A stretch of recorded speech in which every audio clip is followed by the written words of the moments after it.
नमस्कार दोस्तों, भाइयों बहनों, साथियों, आप सभी लोगों का स्वागत है इस वीडियो में। काफ़ी बड़ा अपडेट यहाँ पर आपके भारत के राज्य छत्तीसगढ़ से आ रहा है। आप सभी को बता दूं कि भारत में छत्तीसगढ़ राज्य के अंदर पीएससी के नोटिफिकेशन को रिलीज़ कर दिया है 2023 वाले ईयर का। जो लोग भी वेट कर रहे थे, अलग अलग बड़े बड़े पोस्टों पर रिक्रूटमेंट जो कराई जाती है पब्लिक सर्विस कमीशन में, जो कि अलग अलग राज्यों में होती है, उन्हीं में से एक छत्तीसगढ़ राज्य भी है भारत का। उसके अंदर भी ये आपकी रिक्रूटमेंट होती है।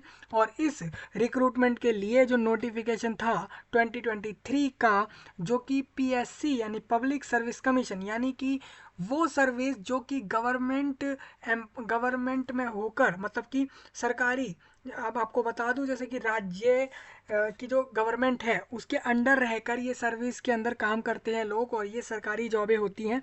और यहाँ पर जो है पब्लिक सर्विस कमीशन, जैसे आप नाम से देख रहे होंगे कि वो सर्विस जो पब्लिक को दिए जाने वाले सर्विस से रिलेटेड ये कमीशन है, जो कि हर राज्य में है। भारत के हर राज्य में आपको दिख जाएगी ये, जो कि अपने स्टेट में पीएससी की रिक्रूटमेंट करा के वहाँ पे उनको, वहीं के लोगों को या फिर पूरे देश से लोगों को ले लिया जाता है और फिर उनको जॉब देकर उनसे ये सारे काम कराए जाते हैं और सैलरी दी जाती है। वो सारा कुछ जैसा कि एक नॉर्मल कोई जॉब करता है उसी तरीके से। लेकिन आप समझिए ये पोस्ट है, मामूली पोस्ट नहीं होते हैं। मतलब अगर बात करें तो एज जनरल कि अगर आप किसी ऑफिस में किसी पोस्ट पर जॉब कर रहे हो तो वैसा कुछ नहीं है। ये पोस्ट काफ़ी बड़े होते हैं। मैं इन सारे पोस्टों के बारे में बताऊंगा। इसमें तहसीलदार भी होते हैं और फूड इंस्पेक्टर होते हैं। एक डिस्ट्रिक्ट के लिए, मतलब एक ज़िले के फूड इंस्पेक्टर हैं, और पता नहीं क्या क्या बहुत सारे पोस्ट यहाँ पर दिए गए हैं। और ये हर बार होता है, हर साल होता है। इस बार की वैकेंसियों में बदलाव देखा गया है। इस वैकेंसी इस बार की जो है वो बढ़ाई गई है, यानी कि इस बार वैकेंसियाँ ज़्यादा हैं आपकी। और नोटिफिकेशन में एज लिमिट, कौन कौन सी पोस्टें हैं, कितनी वैकेंसी किस पोस्ट पर हैं, और राज्य के अंदर ये जो वैकेंसियाँ हैं इसमें ऑल इंडिया एलिजिबिलिटी क्या रहेगी। सपोज अगर आप दूसरे राज्य से, तो आपको अप्लाई करने के लिए क्या बोल रहे हैं वो बताऊंगा। साथ में भारत राज्य में, आप भारत देश में आप कहीं से भी अप्लाई कर सकते हैं इस जॉब पर। दूसरा, सिलेक्शन प्रोसेस क्या होगा आपको बता दूं, ये एक एग्ज़ाम होगा। एग्ज़ाम के बाद ही ये रिक्रूटमेंट में आपको करा के जॉब मिलने वाली है। दूसरा, इसमें ये बताऊंगा सैलरी के अलावा क्या फ़ायदे हो सकते हैं। मतलब कि ना सिर्फ इसमें सैलरी होती है, गवर्नमेंट जॉब मामूली जैसे और गवर्नमेंट जॉब है वैसी नहीं होती, बहुत कुछ इसमें बेनिफिट होते हैं। सारी जानकारी आपको मिलेंगी अगर आप वीडियो आखिर तक देखते हैं। आप सभी लोगों को सब समझ आने वाला है, पूरे देश के लिए रहेगा, पूरे भारत देश के लिए वीडियो रहेगा। तो आप सभी लोग जो भी भारत से इस वीडियो को देख रहे हैं, काफ़ी ध्यान से सुनना और आखिर तक देखना। आप सभी के लिए बहुत ज़रूरी वीडियो होने वाला है। सबसे पहले आप देखो, अभी इसका जो लिंक रहेगा नोटिफिकेशन का और वेबसाइट का और अप्लाई करने वाला, वो सब मैंने वीडियो के नीचे दे दिया है। हालांकि अभी इसमें 1 दिसंबर का वेट होगा। 1 दिसंबर को आपका फॉर्म ओपन होगा, तब आपको वो लिंक मिल जाएगा अप्लाई करने वाला। चलिए हम आगे देख लेते हैं। ये आपका ऑफिशियल वेबसाइट है। आपको इसके नीचे मैंने बताया जैसा, वीडियो के नीचे आप इसकी जानकारियाँ देख सकते हैं। तो आप जैसा देख रहे हैं वेबसाइट पे आपको ये दिख रहा है एडवर्टाइजमेंट, यानी कि एक विज्ञापन, जिसको आप कह रहे हैं स्टेट सर्विस एग्जामिनेशन। मतलब कि राज्य में अलग अलग सर्विस देने वाले जो पोस्ट हैं उनको लेकर एक एग्ज़ाम होता है। इसका नोटिफिकेशन कल के डेट में आ गया था, जिसको हम आज 27 तारीख में डिस्कस कर रहे हैं, 27/11/2023 के। चलिए हम आगे बढ़ लेते हैं, इसमें नोटिफिकेशन डिस्कस करते हैं आप सभी के साथ। बहुत ही ज़रूरी रहेगा ये सारा कुछ, आप ध्यान से सुनना सारा कुछ। छत्तीसगढ़ लोक सेवा आयोग, नॉर्थ ब्लॉक सेक्टर 19। अब देखिए यहाँ पर नवा रायपुर, ये छत्तीसगढ़ राज्य में नवा रायपुर अटल नगर करके जगह है, वहाँ पर इनका मेन ऑफिस है, जो कि छत्तीसगढ़ के पीएससी का मेन ऑफिस है, यानी कि लोक सेवा आयोग का। तो आपके साथ मैं आपको बता दूं, राज्य सेवा परीक्षा आप देख रहे होंगे, मतलब कि राज्य में रहकर आपको जो है गवर्नमेंट सर्विस रहेंगे ये सारे। आपको सेवा करनी है, सर्विस देनी है, उसके लिए एग्ज़ाम लिया जा रहा है। मतलब कि ये एक जॉब तो होगी ही, लेकिन इसके लिए एग्ज़ाम देना ज़रूरी है।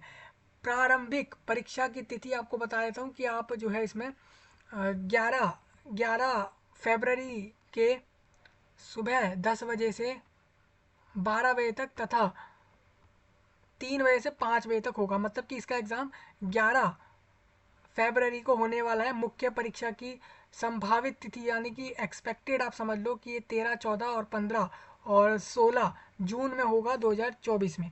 मतलब 2024 के 11 फरवरी में इस एग्ज़ाम को लिया जाएगा।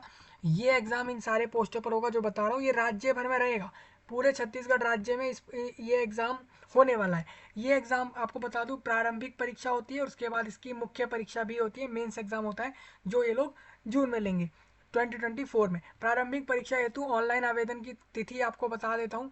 आप इसमें जो है पूरे दिसंबर के महीने में फॉर्म भर सकते हैं। याद रखिएगा 31 दिसंबर इसमें इंक्लूड नहीं है, यानी कि सिर्फ पूरा दिसंबर महीना है लास्ट डे को छोड़कर। आप सभी लोग इस महीने में फॉर्म भर सकते हो, ये आपको ध्यान रखना है। अभी ये मत समझना है कि ये पूरे साल रहेगा, ये 2024 में से जो 2024 वाले ईयर में स्टार्टिंग से पहले एक दिन पहले क्लोज होगा, तो 31 तारीख इसमें जुड़ी हुई नहीं है। चलिए आगे की कुछ जानकारियां लेते हैं कि राज्य सेवा परीक्षा 2023 हेतु आवेदन केवल ऑनलाइन होंगे एवं निर्धारित तिथि तक ही स्वीकार किए जाएंगे। जो डेट दी है उसको फॉलो करके आप सभी लोग अप्लाई कर दो ऑनलाइन में, ठीक है। अब इसमें एलिजिबिलिटी और बाकी जानकारी आपको दे देते हैं क्या बताई गई है। याद रखना दोस्तों, ये आपकी दोपहर में 12 बजे से शुरू होगा। मध्याह्न मतलब हो जाता है दोपहर में जो 12 बज रहे होते हैं उस समय पे ये आपका फॉर्म स्टार्ट करा देंगे दूसरा, और फिर ये आपके 30 तारीख में रात को इस फॉर्म को बंद कर देंगे। उसके बीच में जो लोग फॉर्म भर देंगे अच्छी बात है। अभी इसमें आपको 31 दिसंबर और 1 जनवरी 2024 वाले दिन में आप इसमें फॉर्म में सुधार कर सकेंगे। सुधार याद रखिएगा कि सिर्फ कुछ चीज़ों में सुधार होगा, तो उनको आप सुधार कर लेंगे। और ये क्या कह रहे हैं को जा सकेगा ऑनलाइन आवेदन में सशुल्क। मतलब कि अब आपको अगर आप मान लीजिए इस डेट में इसमें चेंज नहीं कर पाते फॉर्म में, तो आपको 2 दिन और एक्स्ट्रा मिलेंगे 2024 के 2 तारीख और 3 तारीख जनवरी में, और उस दिन में भी आप इसमें सुधार कर सकते हैं। 500 रुपये आपको देने पड़ेंगे, क्योंकि क्या आप सुधार कर रहे हैं उस टाइम पे जब वो समय नहीं है, उसका समय उसका इन्होंने पहले ही दिया।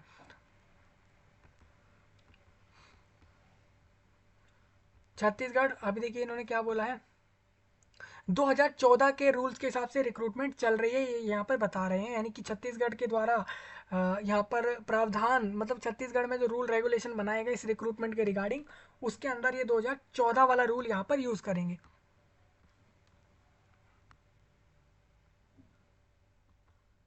ये पॉइंट आप इसको रीड कर लेना जो इन्होंने दिया है सेकंड वाले में, इसको आप सभी लोग रीड करना। मैं आगे चलता हूँ इसमें। देखिए सेवाओं और पदों का विवरण बता देते हैं आपको। सबसे पहले आप ये समझो कि कौन कौन से पोस्ट हैं। राज्य प्रशासनिक सेवा ये रहेगी, इसके अंदर उप जिला अध्यक्ष आपको बनाया जाएगा, और इसमें आपका सामान्य प्रशासन विभाग के अंदर होगा ये।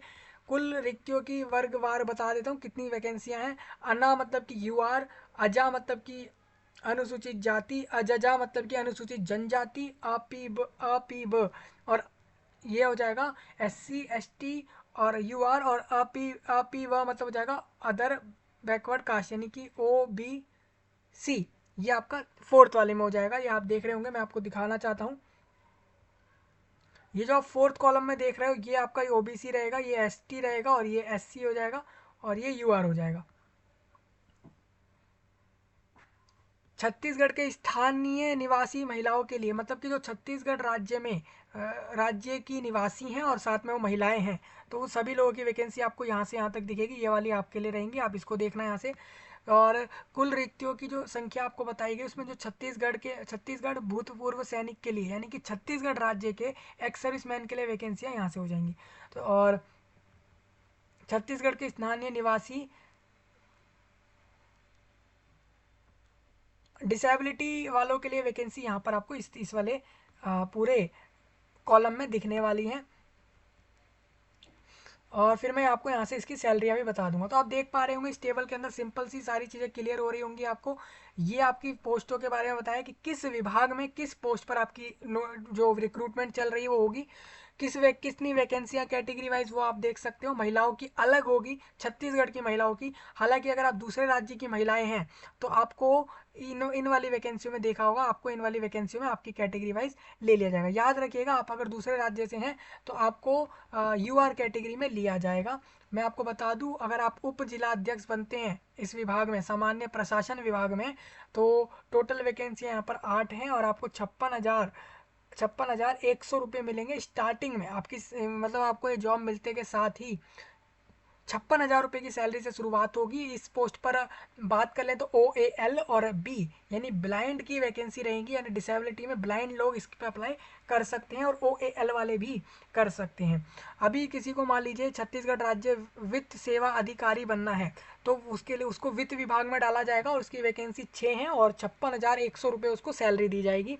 वैकेंसी आप अगर देखें तो इसके अंदर आपकी पोस्ट पर 3 वैकेंसी हैं UR में, और SC के लिए 1 है, ST के लिए 2 है। तो आप देख लो टोटल वैकेंसी 6 है। अगर आप देखोगे तो यहाँ पर मैं आपको दिखा दूँ, ये 6 वैकेंसी तो यहीं हो गई। अभी आप कहेंगे ये एक वैकेंसी अलग कैसे है, तो जो डिसेबल कैंडिडेट होगा या तो वो डिसेबिलिटी से अपनी वैकेंसी लेगा या लेगी, मेल फीमेल जो भी कैंडिडेट हैं, या फिर वो अपनी कैटेगरी से वैकेंसियाँ लेंगे। तो याद रखिएगा आपको सिर्फ एक ही रिजर्वेशन मिलेगा, या तो डिसेबिलिटी वाला या कैटेगरी वाला। जो UR वाले हैं उनको वैकेंसी क्लियर हो रही होंगी सभी लोगों को। चलिए आगे देखें तो खाद्य अधिकारी में इन्होंने बताया है इसकी इस पोस्ट पर 3 वैकेंसियां बता रहे हैं, UR को 1 बोल रहे हैं और SC और ST में 1-1 डाल दी इन्होंने, और टोटल ये सैलरी इनको भी सेम देंगे। तो आप देखिए आपको सैलरी दिख रही है इन पोस्टों पर। आपको दिखा दूँ जिला आबकारी अधिकारी जो पोस्ट है इसमें 11 वैकेंसियां हैं, सैलरी आपको दिख रही होगी और वैकेंसी आप पोस्ट वाइज यहाँ से समझ लेंगे। चलिए इसी में आपको ऐसा करना होगा, आप यहाँ पर आप पंजीयक जिला डिस्ट्रिक्ट का पंजीयक याद रखिएगा, ये पूरा एक डिस्ट्रिक्ट का होता है ये वाला पोस्ट। जहाँ पर ये जिला पंजीयक बोल रहे हैं तो पूरे डिस्ट्रिक्ट के लिए वो अकेला वो बंदा उस पोस्ट, वो जो मेल फीमेल जो भी होंगे वो उस पूरे जिले के लिए उस पोस्ट पे जिम्मेदार होंगे। राज्य कर सहायक आयुक्त की वैकेंसियाँ 6 हैं और अधीक्षक जिला जेल की वैकेंसी जेल विभाग में 6 हैं। तो उसकी वैकेंसी आप देख लेंगे तो आपको ये सारी दिख जाएंगी। अब मैं आता हूँ इसके बाद 38,100 रुपये जो मिल रहे हैं वो मुख्य कार्यपालन अधिकारी जनपद पंचायत पोस्ट को मिलेंगे, और इसकी वैकेंसी आपको यहाँ से दिख रही होंगी। बाल विकास परियोजना अधिकारी की पोस्ट 7 है, सैलरी आपको दिख रही होगी यहाँ से। तो ये सारी पोस्टों को आप देख लेना, टोटल वैकेंसियाँ इस बार की 242 हैं। बहुत अलग अलग पोस्टें हैं यहाँ पर। तहसीलदार का भी आप देखो, नेब तहसीलदार का पोस्ट आपको दिख रहा होगा, ये पोस्ट बहुत लोग लेना चाहते हैं मैं जानता हूँ, तहसीलदार वाला। और फूड सप्लायर के ऑफिसर का पोस्ट भी आप लोग लेना चाहते हैं, मैं जानता हूँ इस बात को, क्योंकि हम लोग जानते हैं कि भाई कौन सी पोस्ट बढ़िया है तो हम उसी के ऊपर हम लोग चाहते हैं कि हमें वो मिले। तो उसके लिए आपको उस लेवल का प्रैक्टिस लगेगा। याद रखिएगा राज्य कर निरीक्षक में 34 वैकेंसियाँ दी, 28,700 रुपये इनको सैलरी के तौर पर हर महीने मिलेगा काम करने के दौरान। अब आपको बता दूं जहां आप देख रहे हैं OA और OL और BL जैसी शॉर्ट फॉर्म, उसका मतलब है 1 आर्म। ऐसे कैंडिडेट जिनकी एक आर्म है, एक ही पैर है, या फिर दोनों पैर नहीं है, या फिर ऐसे लोग जो कि हैंडीकैप्ड हैं, ब्लाइंड हैं, नहीं दिखता उनको, एक आर्म है और एक ही लेग है, ऐसे भी होते हैं। जैसे कि आप जनरली जानते हैं कि ह्यूमन बींग में यानी इंसानों में अगर देखें तो 2 पैर होते हैं, 2 हाथ होते हैं, 2 आँख, 2 कान होती हैं, लेकिन अभी किसी की डिसेबिलिटी है और उसकी डिसेबिलिटी ये है कि उसके एक ही आर्म है और एक ही उसका पैर है, तो वो उसकी डिसेबिलिटी में आएगा, तो उसको भी वैकेंसियाँ यहाँ से मिल रही हैं।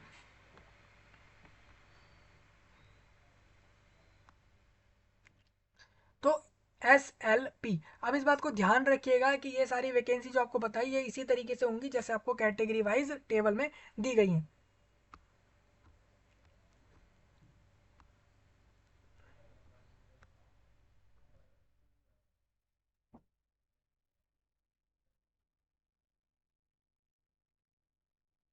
अन्य पिछड़ा वर्ग के रूप में मान्य हो आरक्षित श्रेणी।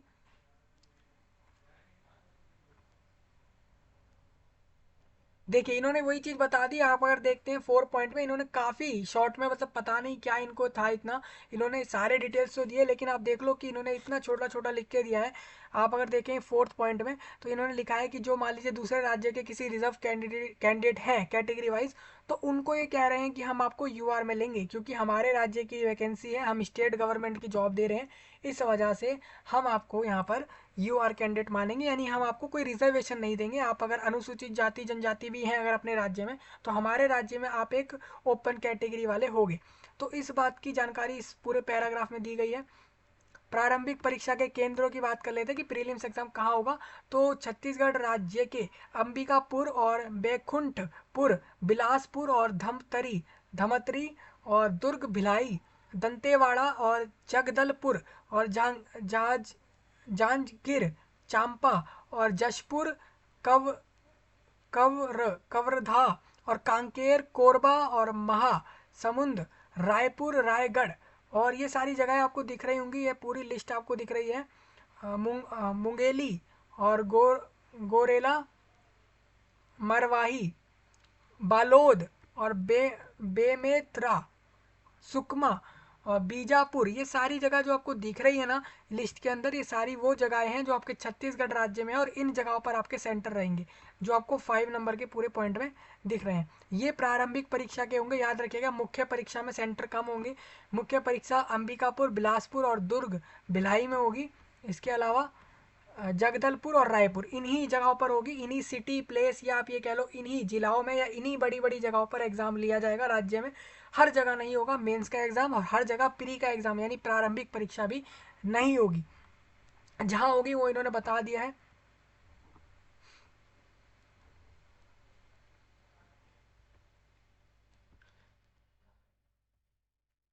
देखिए, प्रारंभिक परीक्षा के परिणाम के आधार पर जो अभ्यर्थी मुख्य परीक्षा के लिए पात्र होंगे उन्हें मुख्य,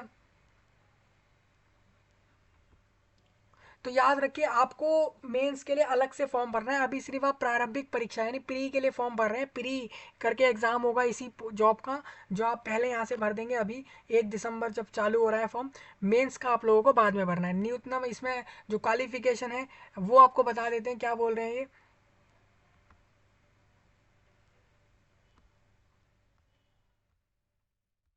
क्वालिफिकेशन में आपको आगे बताऊंगा इसमें क्या बताई गई है। आयु भी ये लोग 2023 के 1 जनवरी से देखेंगे। अगर आप 1 जनवरी 2023 में जिस एज के थे वही आपकी एज कैलकुलेट होगी।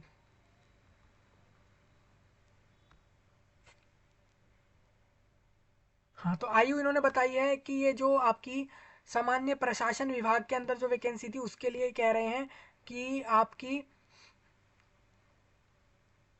आयु जो रहेगी उप पुलिस अधीक्षक हेतु आयु जो रहेगी 21 से 28 साल होनी जरूरी है। आयु सीमा में छूट जो है वो राज्य के निवासियों को मिलेगी, वो भी अपने कैटेगरी के हिसाब से।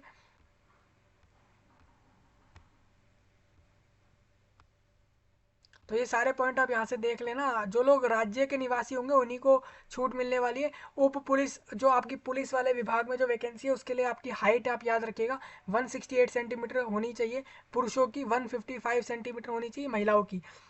सीना की बता दूं, सीने का जो साइज रहेगा वो आपका बिना फुलाए 84 सेंटीमीटर होना चाहिए, फुलाने पर 89 सेंटीमीटर होना चाहिए पुलिस वाले पोस्ट के लिए। हालांकि इसमें महिलाओं का ये जो सीने वाला है वो इसमें नहीं होता है, उनका सिर्फ हाइट वाला जो होता है वो हाइट वाला मेजरमेंट चेक होता है। अभ्यर्थी को शारीरिक रूप से निशक्त नहीं होना चाहिए। अभ्यर्थी चिकित्सा मतलब वो मेडिकली फिट हो, ये सारी चीज़ें होंगी आपकी। इस बात पे आपको लोगों को थोड़ा गौर करना है।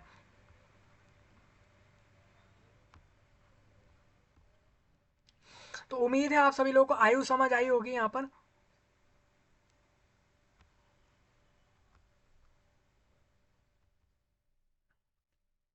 हाँ, तो ये 21 से 30 आयु बोल रहे हैं उप पुलिस अधीक्षक की पोस्ट के लिए के अतिरिक्त अन्य पदों के लिए। यहाँ पर समझ लीजिए ये अन्य पोस्ट है।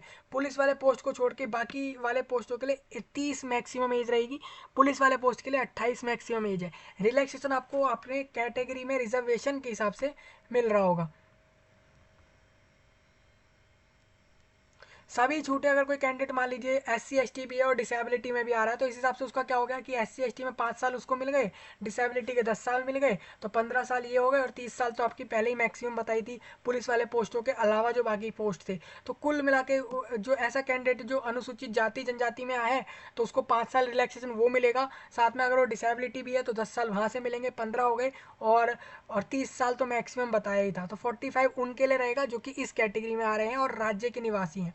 तो मैक्सिमम ये बता रहे हैं कि 45 एज से ऊपर किसी को रिलैक्सेशन नहीं मिलने वाला है। क्योंकि आप देखते हैं अगर सारा कैटेगरी वाला भी डिसेबिलिटी वाला रिजर्वेशन भी अगर आप जोड़ लें तो आपका 35 से ऊपर ना हो, ये इनका कंडीशन है।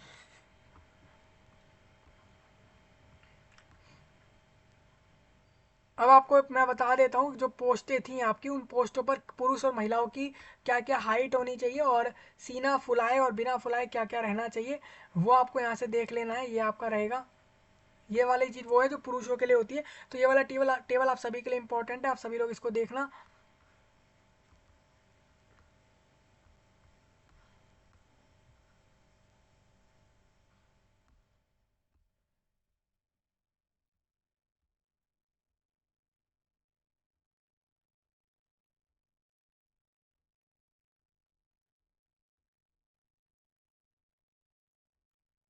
ये सारे पॉइंट आप लोग सभी रीड कर रहे हैं, ये सारे बहुत इंपॉर्टेंट हैं। अंडरटेकिंग रहेगी, किसी को अंडरटेकिंग देनी है कि वो भूतपूर्व सैनिक था पहले, मतलब कि वो एक्स सर्विसमैन था या थी, तो उनको अगर वह जॉब चाहिए तो अंडरटेकिंग दे देंगे, उसका अपना साइन करके, ये पूरा आपको दिख रहा होगा फॉर्मेट।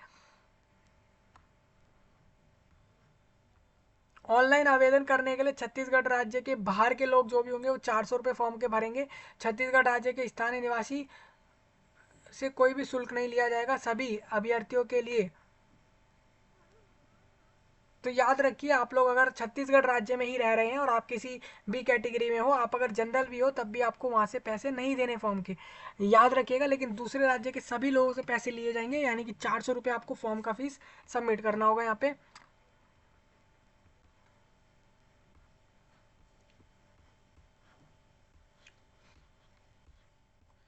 ये प्रपत्र किस चीज़ के लिए है, ये बोला गया है अगर आपकी डिसेबिलिटी 40% से कम है, उसके लिए ये बता रहे हैं, उसके लिए ये वाला फॉर्म भर के जमा करना। डिसेबिलिटी वालों का था, ये उनका है जिनकी 40% से ज़्यादा डिसेबिलिटी है, वो इसको सबमिट करो।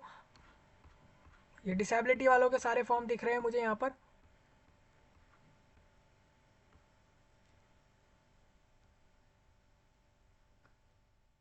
अगर आपको मान लीजिए स्क्राइब को यूज़ करना है, आपको किसी ऐसे कैंडिडेट को यूज़ करना है, ऐसे पर्सन को जो आपका एग्ज़ाम कर दे, तो उसके लिए आप इस वाले फॉर्म को जमा कर देना, जिससे कि आपको अलाउ हो जाएगा कि आप दूसरे किसी को यूज़ कर सकते हो, किसी पर्सन को जो आपका एग्ज़ाम कर दे। जो डिसेबिलिटी वालों के लिए रहता है, उसके लिए कंडीशन आप लोग रीड करना सब लोग।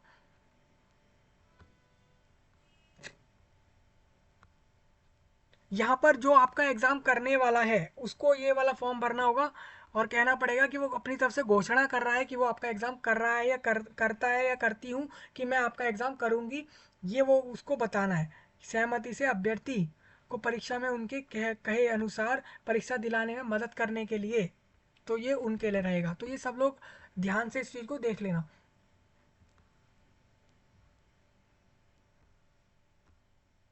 राज्य सिविल सेवा उप जिला अध्यक्ष जो है,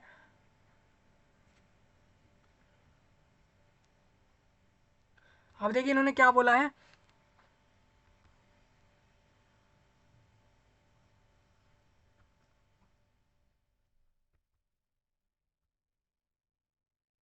तो आपको ये बताया गया है, इन्होंने ये जो पूरी लिस्ट दिख रही है, ये बता रहे हैं कि किस पोस्ट का किस शिफ्ट में एग्जाम होगा। जैसे आप देख रहे थे ऊपर, आपको ऊपर मैंने दो टाइम बताए थे एग्जाम के, प्रारंभिक परीक्षा के, जो एक सुबह में हो रहा था, एक आपका 3 बजे से 5 बजे तक भी हो रहा था।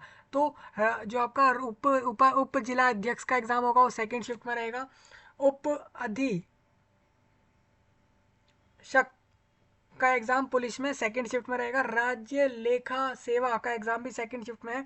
तो आप देख लो, आप सभी का सेकंड शिफ्ट में है। और ये तृतीय पद की श्रेणी बता रहे हैं वो, कि वो कौन सी श्रेणी में आता है, मतलब कि कैटेगरी में, मतलब ये बता रहे हैं कि लेवल कैसा है। तो लेवल 2 में आपके उप जिला अध्यक्ष आते हैं, और उप अधीक्षक अधीक्षक पुलिस भी लेवल 2 में आते हैं। ये सारे पोस्ट लेवल 3 में भी आ रहे हैं। श्रेणी बताई गई है पोस्टों की, कि कौन पद किस ग्रेड में या किस लेवल में आते हैं, वो इन्होंने यहाँ बता दिया है।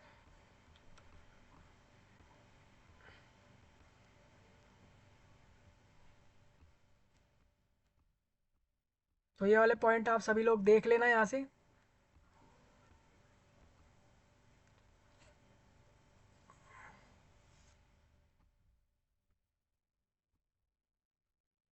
एज का आपको बता दिया। अभी क्वालिफिकेशन मैंने नहीं बताई, पोस्टों की क्वालिफिकेशन क्या रहेगी।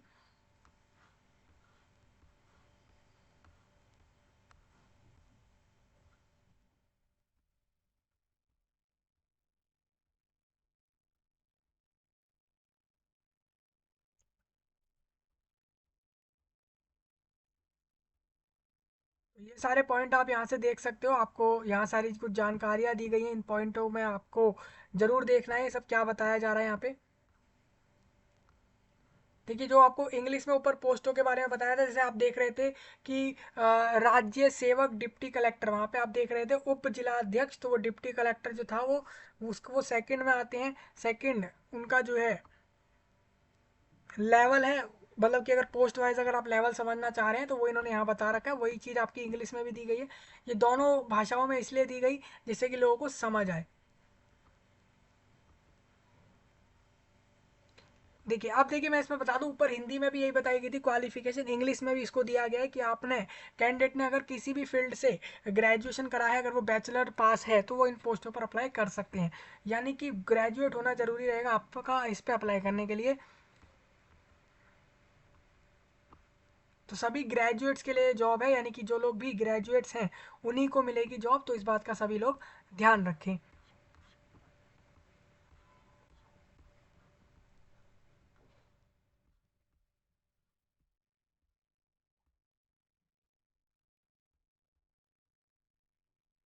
अब मैं आपको बता दूं, जो प्रारंभिक परीक्षा होगी वो 2 घंटे की होगी, की अवधि के दो अनिवार्य प्रश्न पत्र होंगे। दोनों प्रश्न पत्र ऑब्जेक्टिव के, देखिए आपको ऑब्जेक्टिव टाइप क्वेश्चन रहेंगे, वो एमसीक्यू के होंगे, मतलब कि वो आपको एमसीक्यू में मिलेंगे, यानी कि आपको हर क्वेश्चन के चार चार ऑप्शन दिए जाएंगे, उसमें से आपको हर एक क्वेश्चन का सही आंसर करना है। मतलब अगर आप गलत आंसर कर देते हैं उसकी नेगेटिव मार्किंग रहेगी। पहला प्रश्न पत्र जो रहेगा सामान्य अध्ययन का होगा, मतलब कि 2 क्वेश्चन पेपर आपको मिल रहे हैं उसमें, और वो ऑब्जेक्टिव टाइप क्वेश्चन है, एमसीक्यू रहेंगे। 2 घंटे का पेपर लिया जा रहा है, और आपको पहले वाले क्वेश्चन पेपर में सामान्य अध्ययन के 100 क्वेश्चन आ रहे हैं। 200 नंबर का पेपर है, हर क्वेश्चन 2-2 नंबर का है, 2 घंटे का समय दे रहे हैं। हर आंसर गलत करने पर 1/3 मार्क्स नेगेटिव हो जाएंगे। सपोज अगर कोई क्वेश्चन 2 मार्क्स का है तो 0.75 आप कह सकते हो, या 2 मार्क का जो भी आपका 3rd% आ रहा है उतना मार्क्स आपका 1/3 आ रहा है, उतना आपका नेगेटिव में लिया जाएगा अगर आप क्वेश्चन का आंसर गलत कर रहे हो। सेकंड जो आपका क्वेश्चन पेपर रहेगा, सेकंड जो आपका क्वेश्चन पेपर का पत्र रहेगा उसके लिए बोल रहे हैं सेम 100 क्वेश्चन, 200 नंबर, 2 घंटे का, लेकिन वो योग्यता परीक्षा रहेगी। योग्यता परीक्षा ये होती है कि आप जिस पोस्ट पे अप्लाई कर रहे हो तो उसका ही सिलेबस आपको मिलेगा। सामान्य अध्ययन वो रहेगा जो कि प्रीलिम्स में बैठे हुए हर लोग, सभी लोग दे रहे होंगे, चाहे वो किसी भी पोस्ट पे अप्लाई कर रहे हैं तो ये वाला एग्जाम तो देंगे ही देंगे प्रीलिम्स के अंदर, लेकिन वो सेकंड क्वेश्चन पेपर वाला वही वो अपना ही पेपर देंगे जो अपने पोस्ट पर अप्लाई कर रहे हैं। सपोज आप उप जिला अध्यक्ष पे अप्लाई कर रहे हैं, यानी डिप्टी कलेक्टर पे अप्लाई कर रहे हैं, तो आपका सेकंड वाला जो ये वाला एग्जाम ये वाला दिखाया जा रहा है योग्यता परीक्षा, वो आपका उसी का सिलेबस रहेगा। अनारक्षित यानी यूआर कैटेगरी वालों को ध्यान रखना है कि वो अपने 33% मार्क्स जरूर लाएं अपने एग्जाम के अंदर, तभी वो लोग पास माने जाएंगे।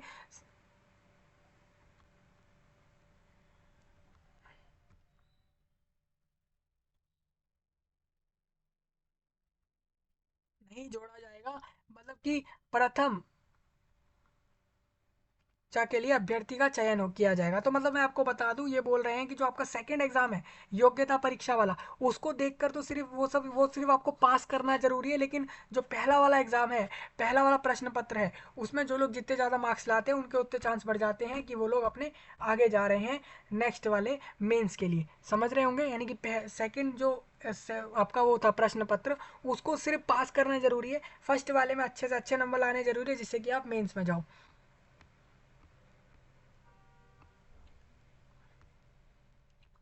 मुख्य परीक्षा के मैं आपको बता दूं क्या क्या रहेगा वहाँ पे वो रिटर्न एग्जाम होता है, और उसमें ये लोग बता रहे हैं कि आपका पहला प्रश्न पत्र रहेगा भाषा का, लैंग्वेज का, 3 घंटे का, 200 नंबर का।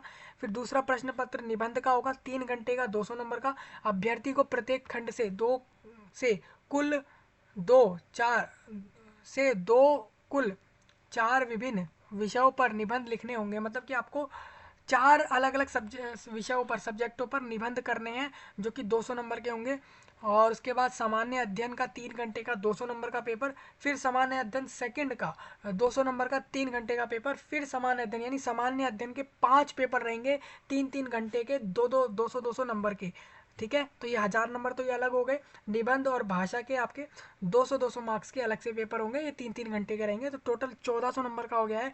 साक्षात्कार और व्यक्तित्व परीक्षण का 100 मार्क्स का पेपर रहेगा, और ये भी आपका ये बाद में होगा, मतलब कि टोटल 1500 नंबर का मेंस का एग्जाम होगा। लैंग्वेज में आपको आगे बता देता हूँ, यहाँ पर इन्होंने बताया होगा वैसे तो, कि आपको लैंग्वेज कौन कौन सी चूज करनी है वो आप चूज कर लेना इस खंड के अंतर्गत।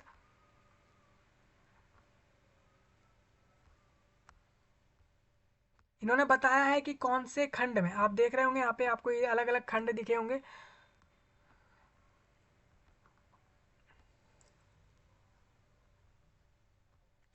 खंड सेकंड में आपको 13 क्वेश्चन मिलेंगे, सभी प्रश्नों का उत्तर देना होगा, 13 के 13 क्वेश्चनों का आंसर देना है, और हर क्वेश्चन 4-4 नंबर का होगा, तो 52 मार्क्स यहाँ से हो जाएंगे आपके।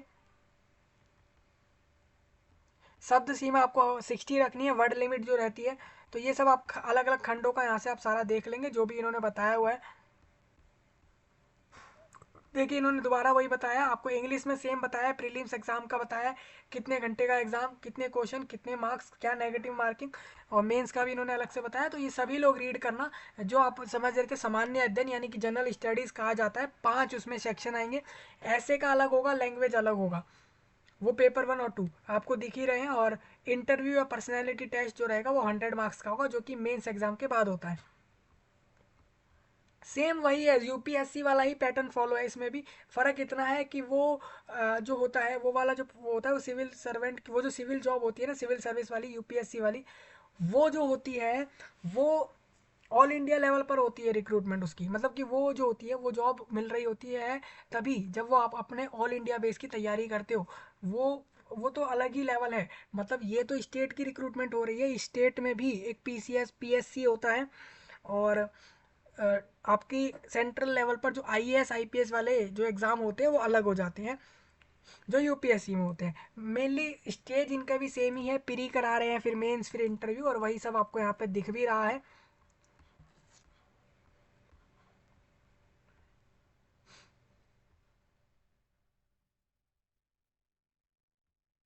अब मैं आपको बता दूं, जो पेपर वाइज आपने जो सिलेबस है वो मैं आपको बता देता हूँ क्या क्या आ रहा है।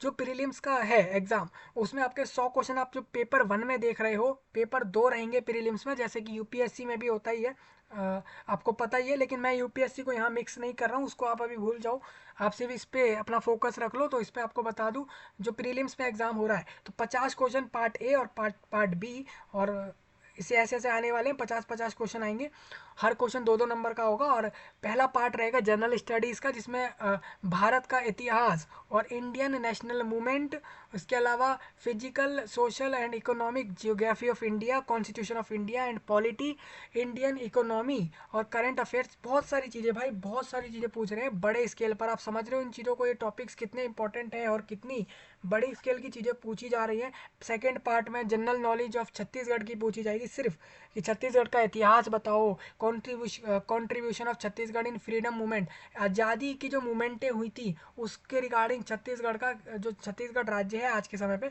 उसका योगदान क्या रहा, ज्योग्राफी क्या थी छत्तीसगढ़ की, क्लाइमेट क्या रहा था, फिजिकल स्टेटस बताओ, सेंसस बताओ, और archaeological and tourist centres for Chhattisgarh, literature, music, dance, art and culture, idioms and proverbs, puzzle, riddles यानी कि जल जन जनु जनुला, सिंगिंग यानी कि हाना, ये हाना कर दिया, इसको गाना होगा शायद, तो सिंगिंग ऑफ छत्तीसगढ़, छत्तीसगढ़ के ऐसे कौन कौन से गाने हैं जिसको वहाँ पर ज़्यादातर गाया जा रहा है, ट्राइब्स और स्पेशल ट्रेडिशंस, तीज और फेस्टिवल बताने हैं आपको छत्तीसगढ़ के, इकोनॉमी और फॉरेस्ट और एग्रीकल्चर बताना है छत्तीसगढ़ का।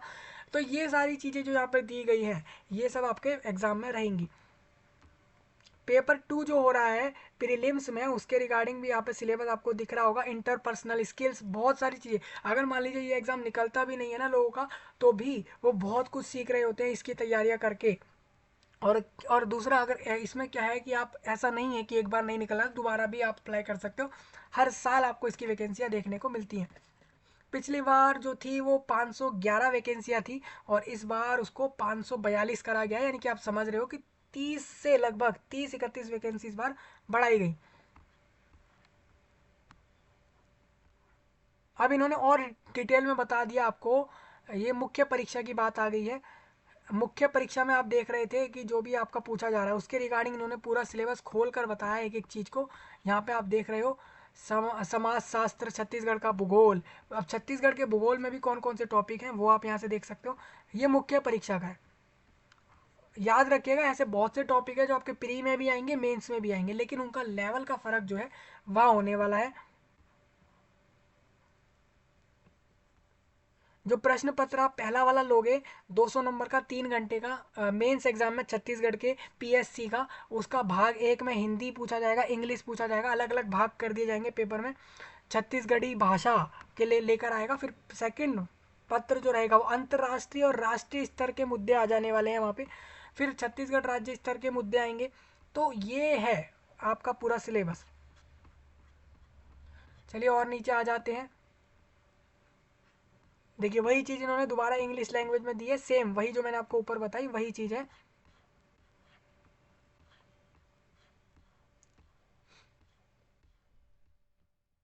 तो ये आपका पूरा यहाँ पे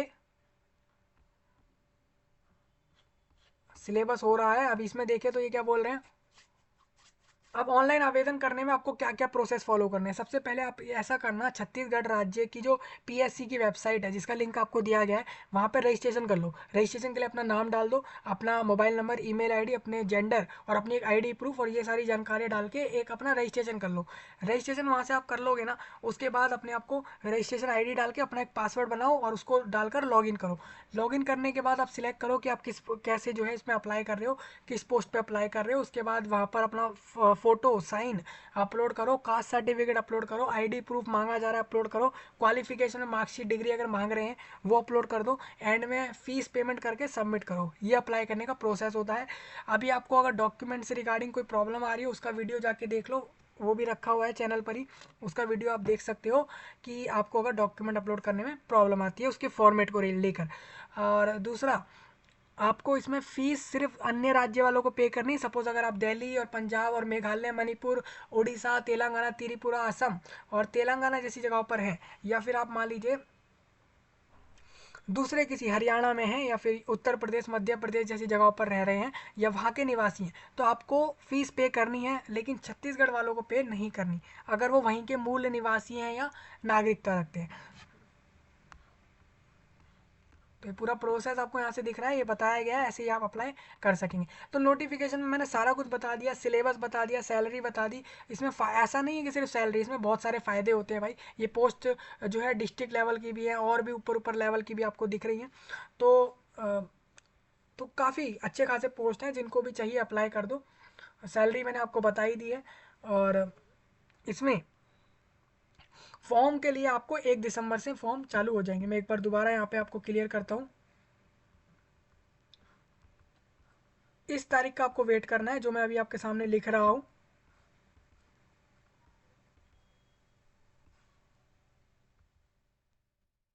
ये जो आप देख रहे हैं ये वाला डेट जो है ना बहुत इंपॉर्टेंट है भाई आप सभी के लिए। इस डेट पे आप सभी लोग रेडी रहना। पूरा दिसंबर का महीना सिर्फ लास्ट डे को छोड़कर दिया गया है आप सभी को अप्लाई करने के लिए। 2023 ईयर में सभी लोग अप्लाई कर दो। इसमें भाई हज़ारों में फॉर्म भरे जाते हैं, मैं बता रहा हूँ हज़ारों फॉर्म भरे जाते हैं। संख्या काफ़ी ज़्यादा जाती है क्योंकि दूसरे राज्यों से भी इसमें भरते हैं। और बहुत कम चांस होता है, कंपटीशन बहुत हाई होता है इस एग्ज़ाम में। क्योंकि आप सिलेबस देख के, मैंने खुद देखा तो सिलेबस बहुत ही लेंथी होता है इसका, जैसा आपको दिख ही गया था। हाँ, यानी कि आप ये समझ लो कि ये 2024 के मिड मिड तक तो जाके मेंस का एग्ज़ाम लेंगे, फिर इंटरव्यू लेंगे, तो ये पूरा 2024 के एंड तक जाके लोगों को हाथ में होगी ये जॉब। हालांकि इंटरव्यू के बाद आगे क्या होगा वो इसमें जो भी था मैं आपको सारा बता दिया गया है। आप उसके हिसाब से कर सकते हैं इसमें तैयारी और शुरू कर सकते हैं अपने इस एग्ज़ाम को, इस जॉब के लिए। अब इसमें कुछ ऐसा रहा हो जो ना समझ आया हो कमेंट में बताओ। इस जानकारी को पूरे भारत देश में फैलाओ। आप अगर हरियाणा में हो, झारखंड में हो, पूरे देश में, पूरे देश के लिए जानकारी रहेगी।